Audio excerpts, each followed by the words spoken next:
당신의 아침을 책임지는 직격 인터뷰 김경래 최강 시사. 네, 얼마 전이죠. 어제 뉴스로 다들 났는데 엊그제 일인가요? 뉴스는 어제 시차 때문에 어제 뉴스가 많이 났는데 이 유인 우주선이 민간 주도로 쏴지는 그런 광경을 우리가 목격을 하게 됐습니다. 물론 미국에서 벌어진 일이지만요. 관련 얘기 좀 나눠볼게요. 이게 참 저는 개인적으로는 궁금한 부분이 굉장히 많습니다. 아시아인 최초로 나사 탐사를 다녀오신 분입니다. 문경수 과학탐험가 이야기 나눠보겠습니다. 안녕하세요. 네, 안녕하세요. 이게 무슨 말이에요? 나사 탐사를 다녀왔다는 게? 제가 이제 한 10여 년 전에 예. 나사 과학자들이 예. 그 화성이나 다른 행성에서 이제 생명체를 찾는 그런 과학자들이 있잖아요. 예. 네, 그런 과학자들하고 여러 차례 탐험을 좀 했던 적이 있어서. 탐험이요? 어디를 네네. 탐험하시죠? 그러니까 지구상에 이제 화성이랑 지형이 비슷한 곳들이 많이 있습니다. 네. 화성을 가신 건 아니고. 그렇죠. 깜짝 놀랐네. 네. 탐사를 갔다 오셨다 이래가지고 보시면서 이번에 뉴스 보시면서 굉장히 보통 일반인들보다 훨씬 뉴스가 네. 놀랍고 와닿고 그렇죠. 그러셨을 것 같아요. 어떤 네. 생각이 드셨습니까? 이게 참 보기 이렇게 나사 같은 데 쏘면 그런가 보다 하는데 이게 회사에서 쏜 거잖아요. 네, 그렇죠. 그러니까 이제 사실 그동안은 이 우주 개발이라는 게 거의 네. 정부 주도로 이루어졌습니다. 그렇죠. 네, 막대한 예산과 R&D가 들어가기 때문에. 네, 그리고 이제 미국 같은 경우도 2011년도에 우주 왕복선 프로그램이 폐지됐기 때문에 그 이후로는 우주에 가려면 전부 러시아의 소유주 우주선을 빌려 타고. 예산 때문에 그런 거죠?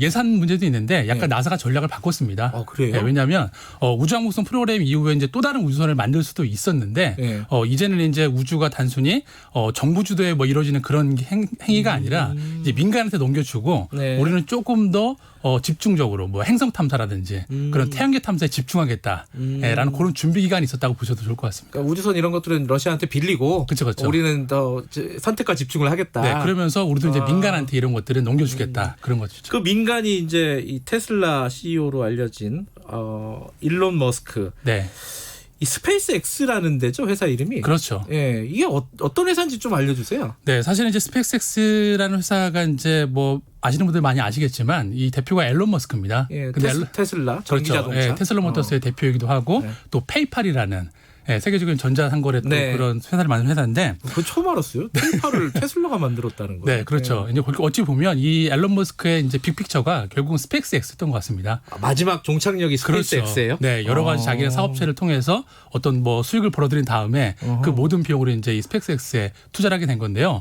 일단 지금부터 한 18년 전이죠. 네. 네, 2002년도에 처음 설립을 했는데 그때만 해도 그 직원이 8명이었습니다. 다 사실은 사기 혹은 뭐 그런 그렇죠. 거라고 생각했잖아요. 네, 이거는 네. 뭐 사실 뭐 나사가 일부 이렇게 기술 이전을 해주는 것도 있지만 네. 민간 기업에서 이게 우주선뿐만 아니라 발사체까지 만들어서 우주에 가고 또 화성까지 간다라는 이런 청사진을 내놨을 때 네. 말씀하신 것처럼 전부 사기꾼 아니냐. 그렇죠. 네, 그런 얘기가 많이 들었는데 18년 만에 그 꿈이 현실로 이루어진 거죠. 하긴 테슬라 만들 때도 사기꾼이라는 얘기 많이 들었었죠. 그렇죠. 네. 근데 지금 이제 요번에 쏜 거는 뭐 달을 네. 간 것도 아니고 화성을 간 것도 아니고 이제 네. 그 우주 정거장에 간 그렇죠. 거죠. 네네. 여기까지는 그나마 좀 쉬운 거예요? 여기까지도 사실 쉬운 거는 아닙니다. 쉬운 건 아니고. 네, 왜냐하면 사실 기존에 이제 러시아 소유주 같은 경우에는 뭐 여러 차례 수백 차례 이렇게 우주왕복선을 왔다 갔다 하기 때문에 안전성이 검증이 됐죠. 근데 여기 앨런 머스크가 이번에 발사한 이 크루 드래곤이라는 우주선도 사실 완성도 있게 만들긴 했습니다. 하지만 국제 우주정거장에 사람을 싣고 갔다 온 적이 없고 그냥 화물만 배송을 했기 때문에 네. 사람이 탔을 때 정확하게 도킹하는 거는 또 다른 차원의 문제이기 때문에 쉬운 일은 결코 아니었죠. 언제 이제 화성 간다는 거예요? 사실 앨런 머스크가 이제 2년 전에 그 국제 우주학회에서 2024년도에 우리가 나사보다 빨리 화성에 가겠다라고 공표를 했는데 사실 이제 뭐 4년밖에 안 남은 거잖아요. 하지만 이번에 성공함으로 인해서 이런 것들이 좀 더 가셔야 되지 않았나. 네. 근데 이제 화성에는 네. 제 기억이 맞나요? 사람이 간 적은 없죠? 사람이 간 적은 없죠. 그죠? 달 외에는 예. 어떤 행성도 사람이 간 적이 없습니다. 그럼 사람이 간다는 거죠, 지금 일론 머스크는. 그렇죠. 네. 그것도 그냥 전문 우주 비행사가 아니라 민간인들을 태우고. 그렇죠. 네. 얼마 들어요, 이거? 사실 이제 그 비용의 문제가 비용도 문제인데 네. 그동안 사실 그 기술적으로 네. 사람을 싣고 화성에 가는데 기술적인 장벽은 그리 높지 않았다고 합니다. 아 그래요? 문제는 뭐냐면 우주선을 우주로 발사할 때마다 로켓 발사체를 새로 만들어야 되기 때문에 그 비용이 감당이 안 되는 거죠. 일회용이니까. 그게. 그렇죠. 예. 보통 우리가 쏜 다음에 바다로 버렸잖아요. 예. 근데 뭐 다 아시겠지만 이제 4년 전에 재사용 가능한 로켓 회수가 가능한 이거에 성공함으로 인해서 솔직히 이제 화성 탐사가 또 화성에 사람을 보내는 게 이게 꿈이 아니구나. 현실이 가능하구나. 그렇게들 많이 느끼신 거죠. 그러니까 근데 이제 민간인들을 태운다는 거는 네. 가고 싶은 사람이 돈을 낸다는 거잖아요. 그렇죠. 네. 그거 얼마 드는지 혹시 나와요? 일단 그 앨런 머스크가 운영하는 스페이스X에서 네. 지금 화성까지는 일단은 멀고 네. 달까지 보내는 이 네. 우주여행 프로그램을 만들었습니다. 아 여행 프로그램 패키지네. 그리고 티켓을 팔았는데 네. 2년 전에 일본의 백만장자가 네. 7장의 티켓을 다 사버렸습니다. 아이고 그래요. 얼마인지는 안 나왔고. 그때 가격이 대략 한 600억 정도 합니다. 돈 있으면 가실 생각 있으세요? 저는 가고 싶은데 예. 제 신체적 능력이 과연 감당이 될까. 아니 그 사람들도 뭐 신체적 능력이 뛰어난 사람들은 아닐 거 아니에요. 그렇긴 하겠죠. 네.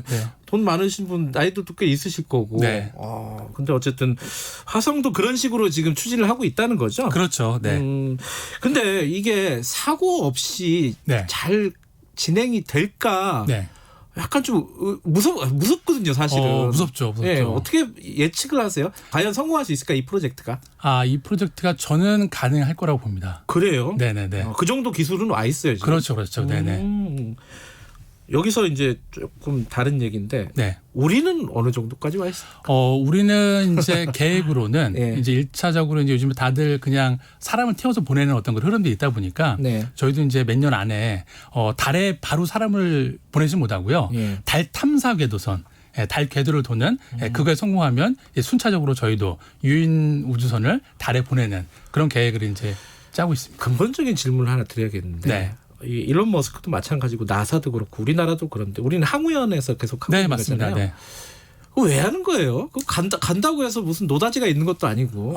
그렇죠. 뭐 그 우주 탐사를 하는 그 목적은 여러 가지가 있겠죠. 네. 뭐 과학적 연구도 필요할 테고 그리고 거기서 뭐 자원 채굴을 한다. 뭐 여러 가지가 의미겠지만 네. 저는 개인적으로 가장 큰 거는 사실 이렇게 그 우리가 기존에 해보지 않았던 시도들이잖아요. 네. 이런 것들을 통해서 우리가 지금 없는 미래 기술들을 만들어내다 보니까 네. 그 기술을 만드는 과정 안에서 우리 일상생활에 필요한 여러 가지 기술들이 스피노프가 됩니다.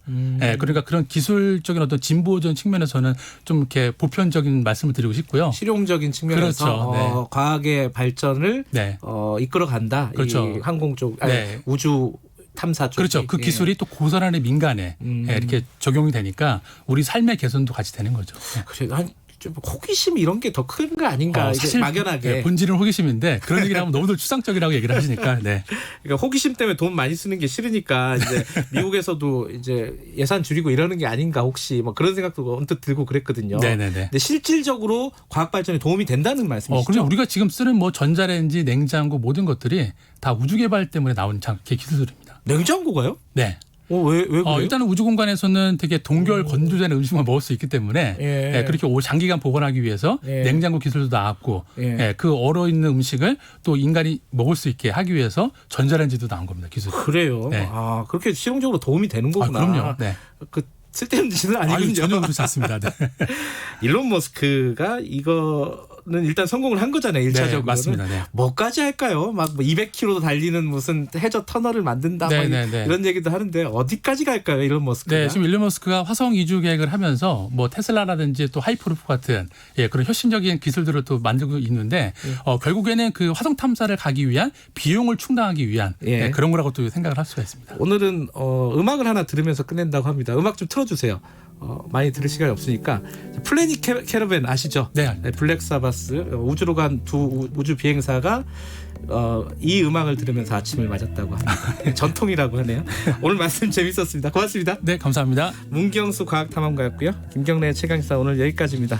음악 들으면서 마무리하죠. 저는 뉴스타파 기자 김경래였고요. 내일 아침 7시 20분에 다시 돌아옵니다.